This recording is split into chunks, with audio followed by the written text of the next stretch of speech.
She was about to marry into the wrong family, a family that silences their women through ritual. They don't break them with chains, they break them with tradition. And once you enter that house, you don't come out the same.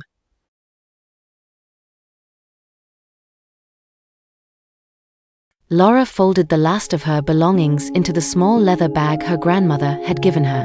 The morning light came through the window in slanted gold, touching the white lace of her wedding dress where it hung against the bedroom door. Her hands moved quickly, practiced, as though she had done this before in dreams. She was not packing for a honeymoon. She was packing to disappear. The neighborhood outside was already awake. She could hear the generator humming 3 houses down, the metallic scrape of a gate being opened, the call of the pure water seller making his morning rounds. Her phone sat on the bedside table, its screen dark. She had turned it off an hour ago, before the sun rose, before the first round of congratulatory messages could begin to arrive. The silence felt holy. She walked through the small house one last time. Her fingers touched the back of the wooden chair where her father used to sit and read the newspaper. She glanced at the kitchen counter where her mother had taught her to pound yam. Everything in this place knew her name. Everything would remember her as the girl who was supposed to marry into greatness. But Lara had learned, in the quiet hours between midnight and dawn, that some forms of greatness were built on the bones of silenced women. The letter had come 2 days earlier, slipped under her door in a plain brown envelope with no return address. When she opened it, the handwriting was shaky, desperate. It said, "Do not marry him. They will bind you. They have done it before. Run while you still have your name." She had thought it was jealousy at first, some scorned woman trying to ruin her happiness. But then she remembered the things she had noticed and tried to ignore. The way the groom's mother never smiled with her eyes. The way his father insisted she visit the family shrine before the wedding alone, to receive blessings she did not understand. The way her future husband, Deo, would sometimes look at her as though she were already a ghost. By 9 o'clock, the church was full. The pews were packed with guests in their finest clothes, the women in gellies wrapped high and proud, the men in embroidered agbadas that caught the light from the stained glass windows. The air smelled of expensive perfume and the white lilies that lined the altar. Deo stood at the front in a cream-colored suit, his hands folded, his face calm. Beside him, his brother F shifted his weight from foot to foot, checking his watch. The choir sang. The pastor had just his microphone. The minutes stretched. 10 o'clock came and went. The guests began to whisper, soft at first, then louder, like the sound of rain beginning to fall. Lara's mother stood near the entrance, her phone pressed to her ear, her face tight with confusion. She had seen her daughter the night before. Lara had been cheerful, trying on her jewelry, laughing about how nervous she was. There had been no sign, no warning. And now the phone rang and rang into silence. Someone was sent to Lara's house. The door was unlocked. The rooms were empty. The wedding dress still hung in the bedroom, but the small leather bag was gone, and so was Lara. The groom's father stood up in the church, his voice cutting through the murmurs like a blade.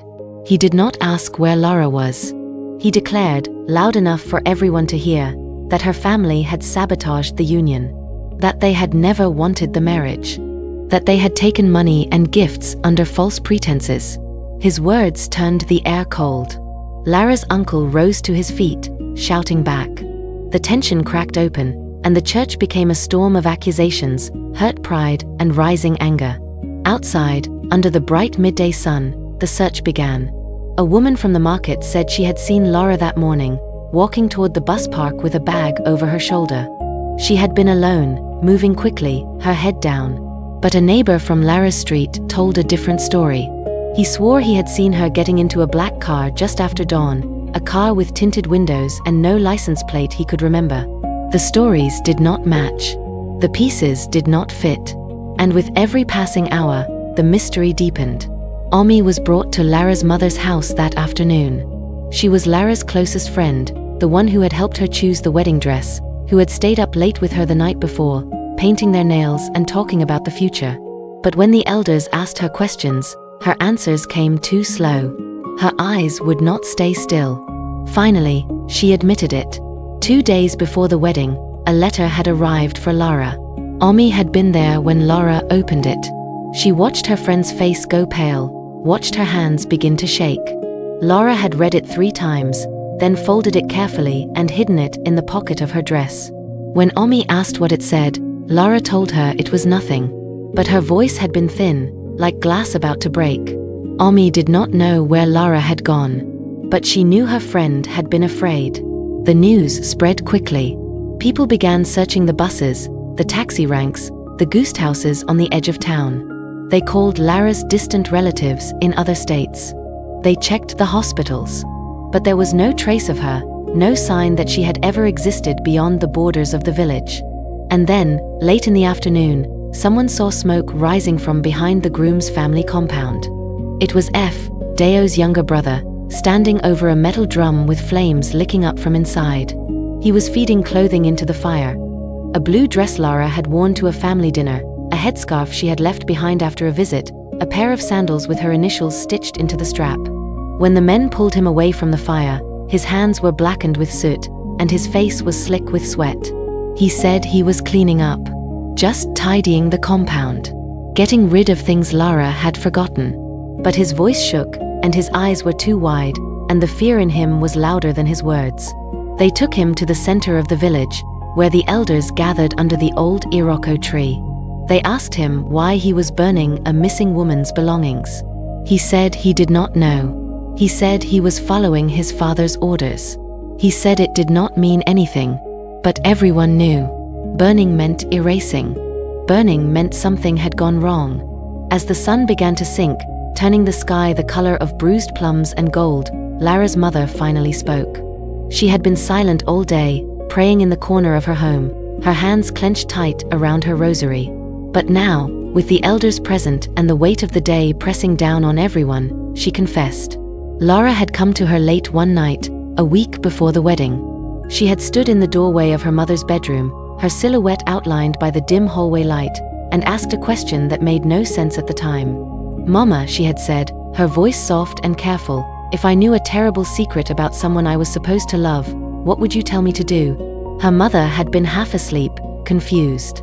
She told Lara to pray, to be silent, to trust that God would guide her heart. Marriage, she said, required compromise, required patience, required women to carry things quietly. Lara had nodded, thanked her, walked back to her room without another word. Now, sitting in the fading light with her daughter missing and the village turning itself inside out with questions, Lara's mother understood. She had given her daughter the wrong answer. The search continued into the night. Torches were lit. Flashlights swept through the bushes and along the roads. People moved in groups, calling Lara's name into the darkness, listening for an answer that never came. And then a boy, no more than 10 years old, came running from the direction of Lara's house. He was breathless, his eyes wide with discovery. He said he had been playing near the back fence, digging in the dirt for beetles, when he found something strange. A piece of paper, folded tight and wrapped in plastic, buried just beneath the surface of the earth. The elders unfolded it carefully. The handwriting was Lara's, hurried and uneven, as though written in the dark or in great fear. It was not a full letter, just a fragment. A warning. If I disappear, look inside the groom's family shrine. The words sent a cold shock through the gathered crowd. The groom's family shrine was sacred ground, forbidden to outsiders, protected by tradition and the authority of the family patriarch. To enter it without permission was to invite a curse. To demand entry was to declare war. But Lara's note left no room for hesitation. The elders, accompanied by the village council and several strong young men, marched to the groom's compound. The gates were locked. Deo's father stood behind them, his voice thundering with outrage. He called the search an insult, a violation, an attack on his lineage. He swore on his ancestors that there was nothing inside the shrine but offerings and prayer. But the crowd was no longer willing to trust his words. They forced the gate open. They crossed the courtyard where ceremonial pots sat in neat rows, filled with water that reflected the rising moon. They reached the shrine, a small stone structure at the back of the compound, its door carved with symbols older than anyone could remember. Inside, The air was thick with incense and something else. Something metallic. Something wrong. There were clay bowls arranged in a circle on the floor, each one holding locks of hair tied with red thread. There were photographs of women, young women, brides, pinned to the walls with their faces half burned away. There were names written in chalk on the stone floor, then crossed out, then written again in a language that made the skin crawl. And in the center of it all, there was a wooden figure, carved to look like a woman kneeling, her hands bound, her mouth sealed with wax. The elders stepped back. The young men covered their mouths. No one wanted to touch it. No one wanted to believe what they were seeing. This was not worship. This was binding. This was a ritual designed to trap, to silence, to take a woman's will and bury it beneath layers of ceremony and blood. The discovery at the shrine broke something open in the village. Questions that had been whispered were now shouted. Demands were made. The groom's family tried to defend themselves, claiming the shrine was simply traditional, misunderstood, taken out of context by modern minds. But their explanations felt hollow against the evidence of burned faces and bound figures. And then, the following morning, a young woman sweeping the church found something wedged behind a loose stone near the altar. A journal. Small, with a red cover, its pages filled with Lara's handwriting. She had been investigating. Quietly, carefully, for weeks. The journal detailed everything. How she had started to notice the way Deo's mother never spoke about her own wedding day. How she had seen old family photographs where the brides all had the same distant look in their eyes, as though they were seeing something far away. How she had overheard Deo's father talking to his brother about preparing the vessel and ensuring the line continues. She had gone to the local library and searched through old records. She found marriage certificates for the family going back 4 generations. And beside each bride's name, there was a note in faded ink, bound, sealed, silent. She had spoken to an old woman in the next village, someone who had once been engaged to Deo's uncle. The woman had run away the night before her wedding. She told Lara that the family's wealth did not come from business or land. It came from a pact, a spiritual agreement made long ago. The brides were not partners. They were offerings. Their true names were taken and buried, their voices were bound with ritual, and their spirits were tied to the family's prosperity. In exchange, the family grew rich. But the women became shadows, walking through life without will, without joy, without the ability to speak their truth. Lara had written in her journal, "I will not be the next shadow. I will not let them bury my name." The journal was brought to the village square, where the entire community had gathered. Deo was made to stand before them, his calm mask finally beginning to crack. His hands, which had been so steady at the altar, now trembled at his sides. The elders read passages from the Journal Alut. With each revelation, the crowd's anger grew. Women wept. Men shouted. The groom's family stood apart, isolated, their power unraveling like thread pulled from cloth. Finally, Deo spoke. His voice was quiet, almost a whisper, but in the silence of the square, everyone heard. He admitted it. His family had planned to bind Lara, not with chains or locks, but with ritual performed in the shrine on the wedding night. Her name would have been written in the sacred book and then crossed out. A lock of her hair would have been burned and mixed with ash and river water. She would have drunk it, believing it was a blessing. And after that, her will would no longer be fully her own. She would stay. She would obey. She would smile. But the woman she was would be gone, replaced by a compliant version built from family expectation and spiritual coercion. He said he did not want it. He said he had loved her, or thought he did. But he was born into this family, into this legacy, and he did not know how to refuse what had always been done. His confession did not bring forgiveness. It brought fury. And then, from the edge of the square, a voice called out, "I am here." The crowd turned. And there, walking slowly from the direction of the market, was Lara. She wore the same clothes she had left in. A simple dress, dusty from travel, her hair uncovered and loose around her shoulders. She looked tired, but her eyes were clear. Her voice was steady. She had been hiding in a friend's shop. She had waited, listening to the village search for her, knowing that her disappearance would force the questions she could not ask alone. She had left the note in her backyard, knowing a child would find it. She had hidden the journal in the church, knowing someone would eventually look. She had orchestrated her own disappearance not to run from marriage, but to expose a system that had stolen the voices of women for generations. The village council brought Lara to the center, gave her water, gave her space to speak. And she spoke clearly, without hesitation. She told them about the letter she had received, the warning that had confirmed her fears. She told them about her investigation, about the women she had spoken to who had barely escaped, about the ones who had not. She described the shrine, the rituals, the terrible transaction at the heart of the family's power. She told them that when she had confronted Deo privately, days before the wedding, he had not denied it. He had simply asked her to trust him, to go through with the ceremony, to believe that he would protect her. But Lara had learned that protection offered by the same hands that held the chains was not protection at all. "I walked away," she said, her voice carrying across the square, "because I would rather stand alone and whole than be married and hollow." The crowd was silent. Some women were crying. Others stood with their arms crossed, their faces hard with recognition. They had seen it before, this pattern, in other families, in other marriages. They had been taught to call it tradition, to call it duty, to call it love.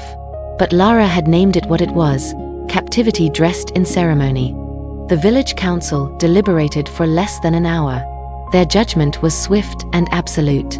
The wedding was dissolved. The groom's family was banished from the community. Their properties would be seized, their influence stripped away.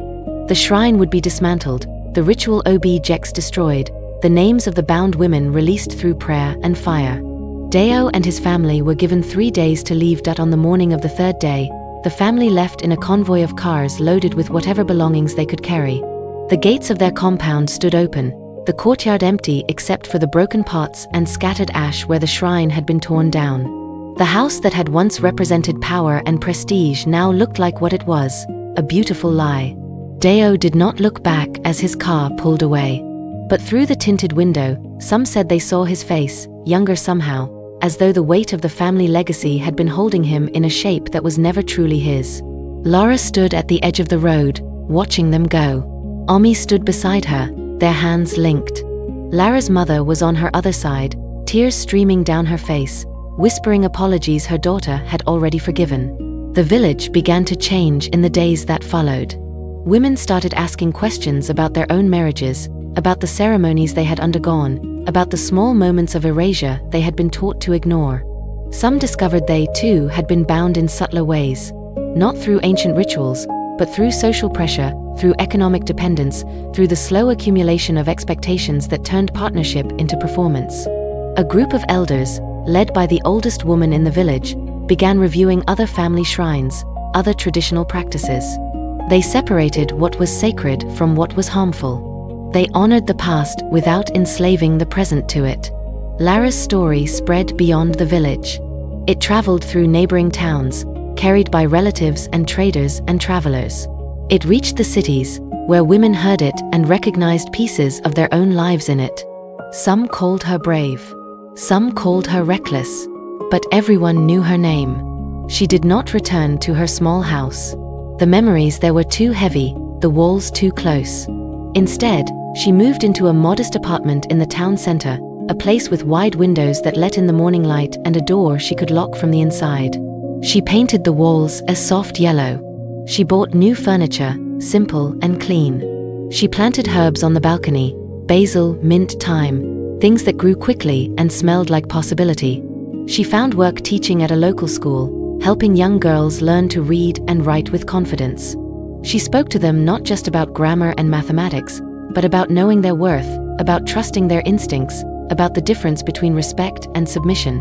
She told them her story when they were old enough to understand it, not as a warning to fear marriage, but as a reminder to enter it with their eyes open and their voices intact. Omi visited often, bringing food and laughter and the kind of friendship that does not require explanation.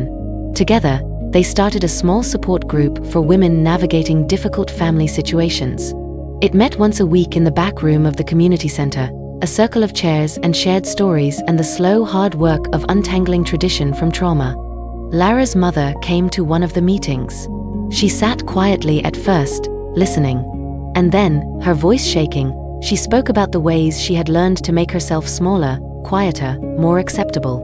About the dreams she had abandoned because she had been told they were not appropriate for a wife, for a mother. About the advice she had given her daughter that night, the advice that had almost cost Lara everything. "I told you to be silent," she said, her eyes meeting Lara's across the circle. "But you chose to speak. And you saved yourself. I am sorry I did not teach you that sooner." Lara reached across the space between them and took her mother's hand. "You taught me everything else," she said. "I just had to learn this part on my own." Months passed. The season changed. The rains came, washing the dust from the streets and turning the air cool and fresh. Lara stood on her balcony one evening, watching the sky turn from gray to silver to deep purple. The city lights were beginning to flicker on, small stars against the growing dark. She could hear the sounds of life all around her. Music from a nearby window, children laughing in the courtyard below, the distant rumble of traffic. She thought about the women whose names had been crossed out in the shrine. She thought about the ones who had walked through their lives like ghosts, bound and silent, their true selves buried beneath ritual and expectation. She thought about how close she had come to joining them. And then she thought about the letter that had saved her, the warning that had come from someone she would never meet, someone who had seen the pattern and refused to let it continue. Lara decided she would do the same. She would watch for the signs. She would speak when others could not. She would reach back and pull forward the women who came after her, the ones who would face their own versions of the binding, the ones who would need to know that walking away was not weakness but courage. She was no longer the beloved young woman preparing for a wedding. She was not the runaway bride or the scandal or the cautionary tale. She was Lara, whole, unbound, her name still hers. And that, she thought as the first stars appeared in the darkening sky, was the only title she would ever need.